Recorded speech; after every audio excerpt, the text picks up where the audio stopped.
uniform. Do you know, I didn't have to say anything to anybody about uniform coming in, so keep it up. But can we be mindful? It is starting to get a bit chilly in the morning, so winter jackets. I know a few of you haven't ordered any, so if you can sort yourself out with a proper winter jacket and not your own hoodie.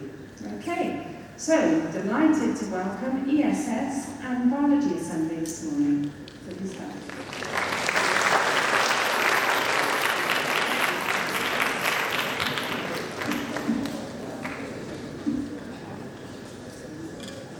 Good morning, everyone. Welcome to the ESS Assembly. I'm Komal. And I'm Mihir. To begin with the proceedings of today, we will be talking about whether or not electric vehicles are a solution to our environmental problems. Electric cars are often touted as the future of transportation. However, there are dark secrets lurking beneath their shiny exteriors. Today, we'll explore the truth about electric cars. As they run on electricity, they do not produce harmful gases that are bad for the environment. But this doesn't mean that electric cars don't produce greenhouse gases at all. Greenhouse gases may be produced when making an electric car, when recharging its battery, and when the battery dies. Let's start off with some fun facts. The first electric car was manufactured in the early 1800s by Scottish inventor Robert Anderson.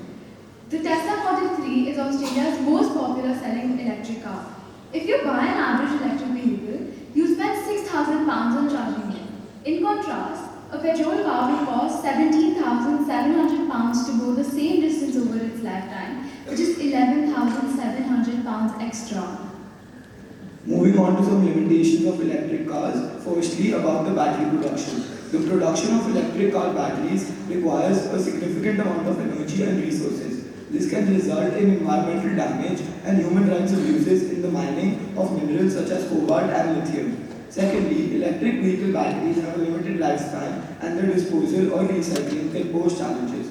Improper disposal of electric batteries can lead to hazardous waste and environmental contamination.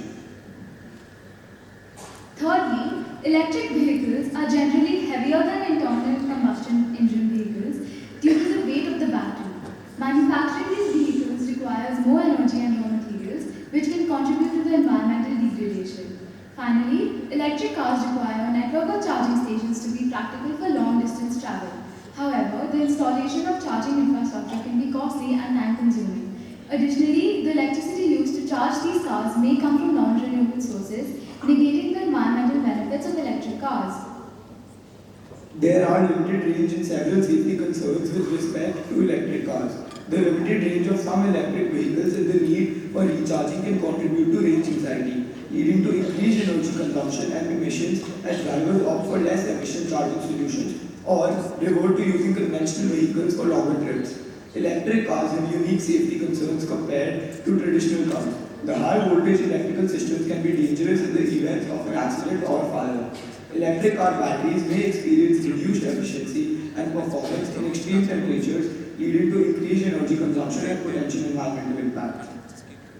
In conclusion, it's important to note that the environmental impact of electric cars is complex and can vary based on factors such as the specific vehicle model, battery technology, energy source, and manufacturing processes. For example, in the US, 60% of its electricity is produced using fossil fuels, whereas in Iceland, 99.8% of its electricity is produced using renewable energy. This shows us how an electric car may be more eco-friendly in some locations. Finally, as technology advances and sustainability practices improve, many of these disadvantages can be mitigated. The overall shift toward electric transportation is a step toward reducing the environmental impact of the transportation sector, but it also highlights the need for careful consideration of the entire life cycle of electric vehicles. Thank you everyone. Over to Srishti and Vasudha.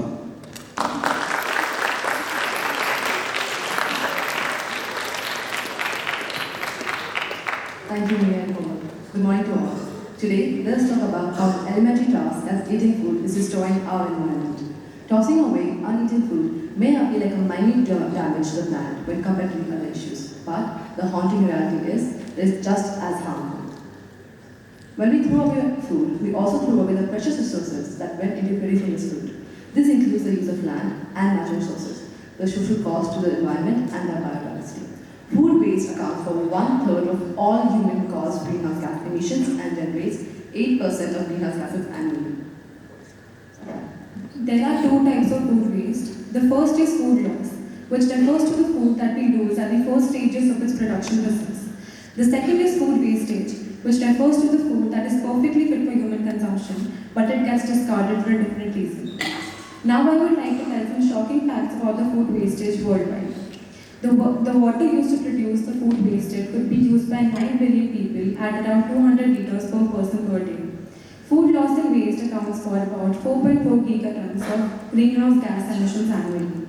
Considering all the resources used to grow food, food waste uses up to 24% of fresh water, 19% of fertilizers, and 18% of crop land. Food losses translate into lost income for farmers and higher prices for consumers, giving us an economic incentive to reduce food waste. 84.7% of the total food waste recorded was thrown in the bin, while the rest was either fed to the poor or animals.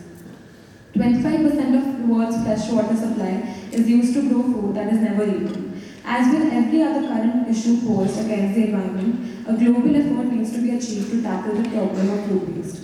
Farmers, individual consumers, commercial businesses, governments, NGOs, and the private sector all need to play their part and work together to fight this issue. How can we make small changes in our routine to make a difference? By first, taking an inventory. Take stock of your pantry, refrigerator, and freezer before going to the store to prevent overbuying. Second, create a meal plan. Planning at least few meals for each week is a terrific way to ensure you have healthy meals. It also prevents you from buying too much food. Coordinate your meals so you're not using completely different ingredients for every recipe. Third, save and eat leftovers safely. If you do not think you'll be able to eat your leftovers within 3 days, store them in the freezer and label them. Keep your freezer organized so food does not get lost and then thrown out. Lastly, store food appropriately. Start by only buying what you can eat in a week. One more major step you can take is to simply learn how to compost. Even vegetable fields do not need to go to waste. Backyard composting is a fantastic way to keep food waste out of the landfill and supply nutrition for your garden. And lastly, biomass gasification. Biomass gasification uses heat, oxygen, steam, or a mixture of those to convert biomass, which is food and agricultural waste or other biological materials, into a mixture of gases that can be used as a fuel. Hope this information shared by us has been useful and we will all make some changes in our daily lives to prevent food waste. Thank you for being an amazing audience, and now over to the biology department.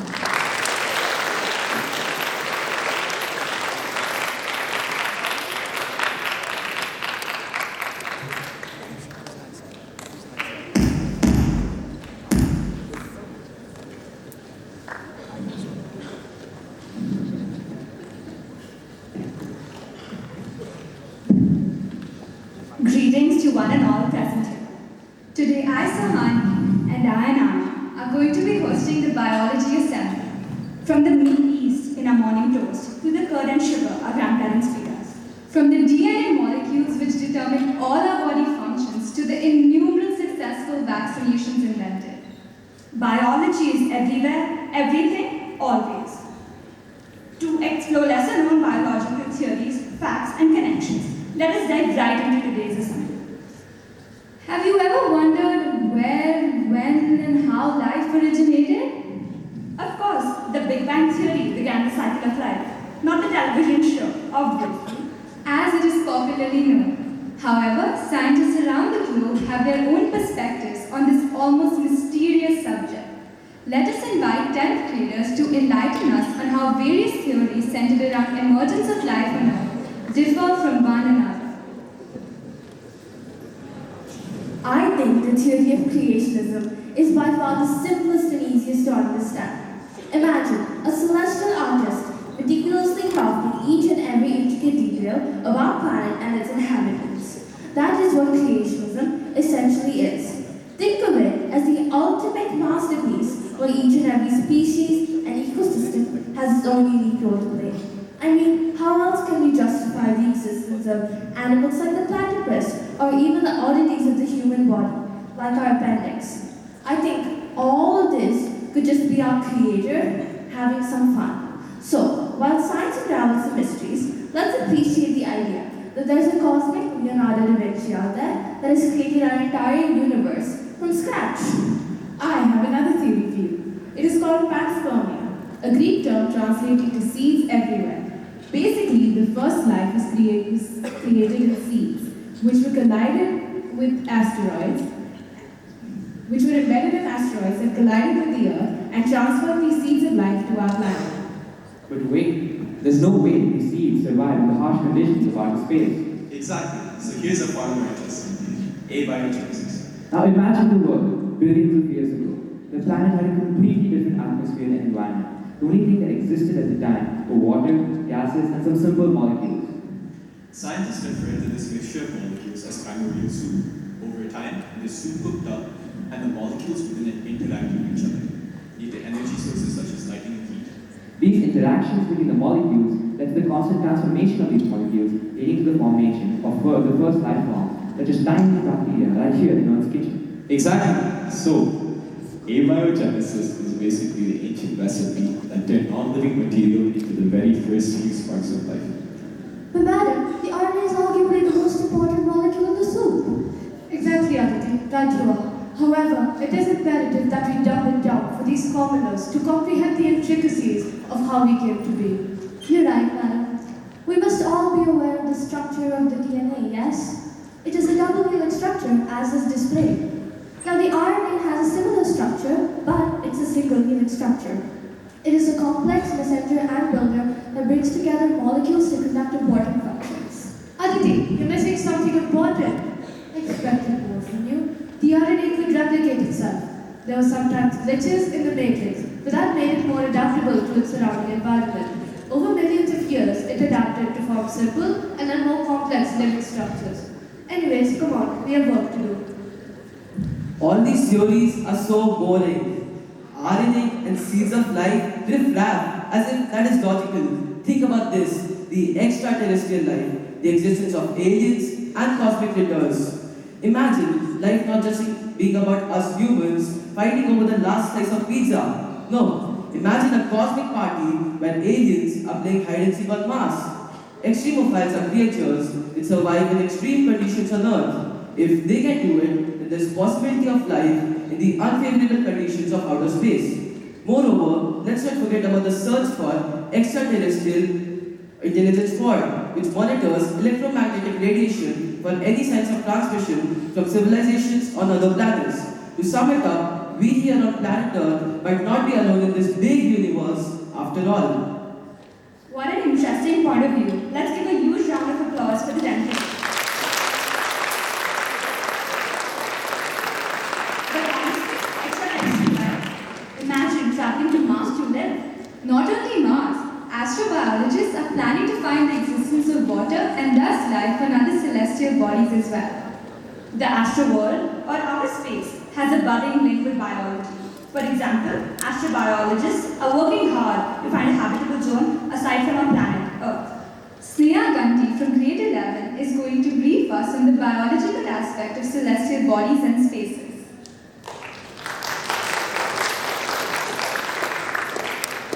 Did you know there are 30 exoplanets that could potentially host life? Astrobiology research at NASA focuses on three basic questions. How does life begin and evolve? Does life exist anywhere else in the universe? And what is the future of life on Earth and beyond? Hi, I'm Sneha and welcome to Astrobiology 101. Astrobiology, by definition, is a branch of biology concerned with the study of life on Earth and in space. Can anyone guess what this is?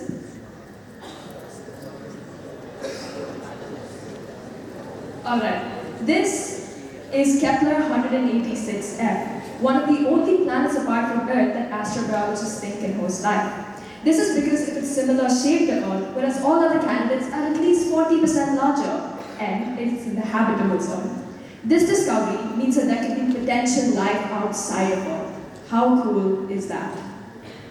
Now, the habitable zone around a star is also called the Goldilocks zone. And this zone is where it's not too hot and not too cold for liquid water to exist. And yes, as you might have guessed, this name does come from the tale of Goldilocks. But Earth isn't the only planet in the Goldilocks zone. Venus and Mars are as well. But why aren't they habitable? This question puzzled scientists for a long time, and there is an answer.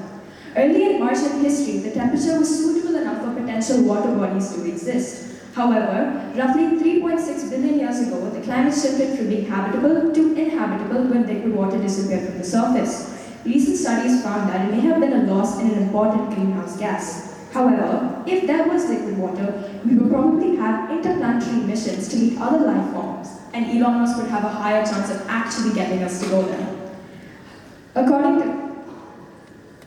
As for Venus, it did have surface temperatures similar to Earth, but it's been inhabitable for more than 70% of its history. It also likely had oceans, rain, snow, maybe continents, and life. But today, Venus is thoroughly hostile to life, shrouded in thick acidic clouds and sweltering at 900 degrees Fahrenheit. As we end this presentation, I want to ask you all one thing. If we do, in fact, move to Mars, could we find extraterrestrial life? Could all the theories really be disproven? Thank you. That was so informative. Thank you, Sam. Honestly, the mysteries of outer space are far deeper than the Mariana Trench. So, Sahani, what are you doing? I'm reading right now. Don't be lame. What are you actually doing? Actually reading. But there's so much more to the simple process than just inhaling and exhaling. Let us use music as a medium for educating ourselves on this biological process.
But isn't it amazing to be back to normal after defeating the pandemic?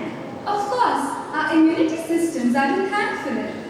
So, let's call upon the students of grade 7, headed by National Madam, to brief us on the military organization of our body.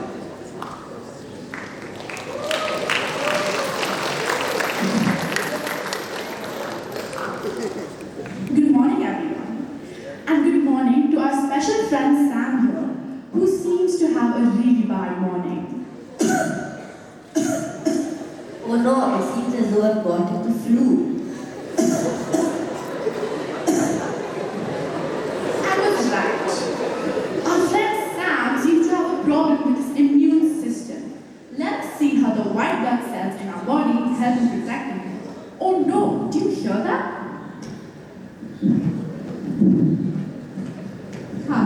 We entered this innocent boy's body successfully. He's gonna be sick. I can't wait to make his life difficult. Let's have As you can see, these malicious pathogens have entered poor Sam's body. We only have the white blood cells to depend on now. Something feels strange. Do we have some invaders? Wait, you're right. There they are. Oh no, I've been caught. We are the phagocytes, a form of white blood cells that is store pathogens like these, but doesn't have. This is a process of phagocytosis. more to go. Hopefully the lymphocyte can capture the remaining pathogens. Don't think you can hide from me, punks.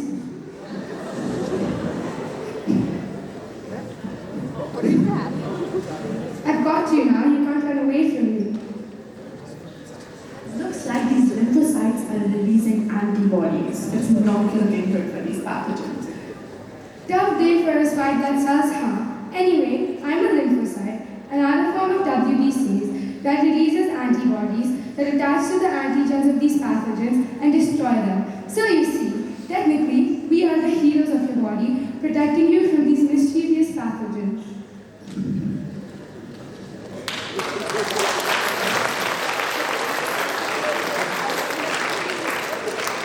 A happy ending after all. I hope you learned something today about the white blood cells in your body. We should all really appreciate our immune system, especially because it protected us during the COVID times. And now, there's a special surprise choreographed by the 7th graders, a dance battle between the white blood cells and the pathogens. You hope you enjoy.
Let's give the 7th graders a huge round of applause for their energy and creativity.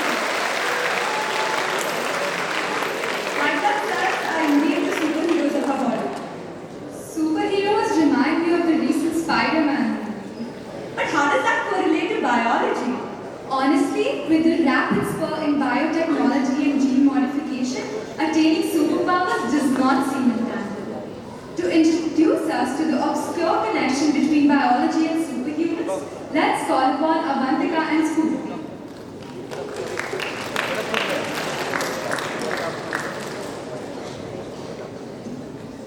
Hi, I'm Smriti. And I'm Avantika. I'm sure you're all wondering how biology is going to prove the science behind superpowers. Well, with a little bit of biotechnology, we're going to show you how. Today, we'll be looking into arguably two of the most popular superheroes, Captain America and Spider-Man, and the superpowers they share, namely super strength, endurance, and speed. Before we get into how to gain these superpowers, let's touch on the basics. We all have genes in our cells that make us who we are. We can change these genes by introducing a mutation, in our case by removing specific genes. But Spurti, how exactly do we gain these superpowers? So let's look at these 4 genes. These genes are already present in our DNA, and removing these specific genes all allow for increased muscle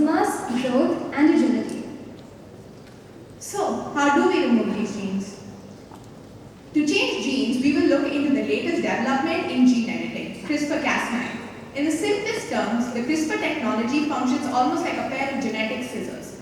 The Cas9 enzyme locates the part of the DNA that must be changed. In our case, the genes we discussed earlier.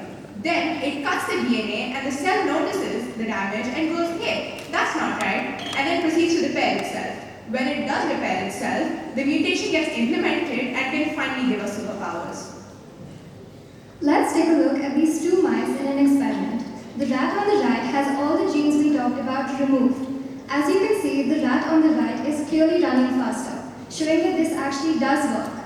But all of this sounds unimaginable, right? But is this practically possible? Actually, yes. John Evans, or as he's better known as the head balancer, is famous for balancing a 160 kg car on his head for 33 seconds. He's a living example of a genetic mutation that led to enhanced muscular strength. So, remember this scene from the Avengers movie? You know, you may not be a threat, but you better stop pretending to be a hero. A hero? Like you? You're a laboratory experiment, Rogers. Everything special about you came from a bottle. Well, some special things about you can indeed come from a bottle, except that this bottle contains CRISPR and not some magical German potion. But of course, there is the question of ethics. With the onset of all of these advancements in gene editing and CRISPR, it seems most likely that scientists will use these techniques to create designer babies and super soldiers. However, given that it will be impossible to control all the crazy desires of everyone, ethics has been fighting against the widespread use of these tools. Nonetheless, the actual superheroes are the doctors and scientists who are using genetic engineering to treat seemingly incurable diseases. We hope that you enjoyed this presentation. Thank you.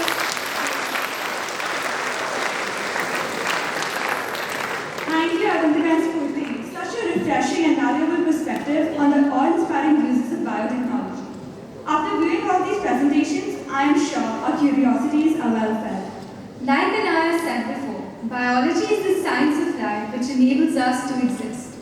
Not only humans or animals, biology is the main reason behind the origin of multiple life-saving, non-living things as well, such as ventilators and thermometers.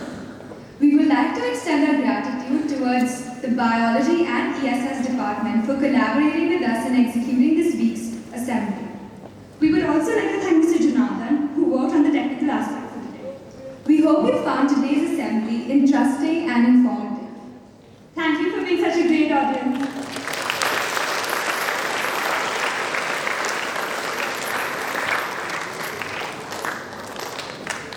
Well, thank you very much and it was an informative assembly. Thank you very much, and I love the incorporation of dance and music as well.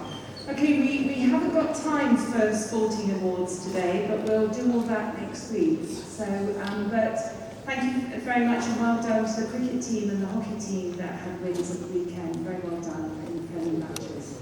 So have a good week, everybody. And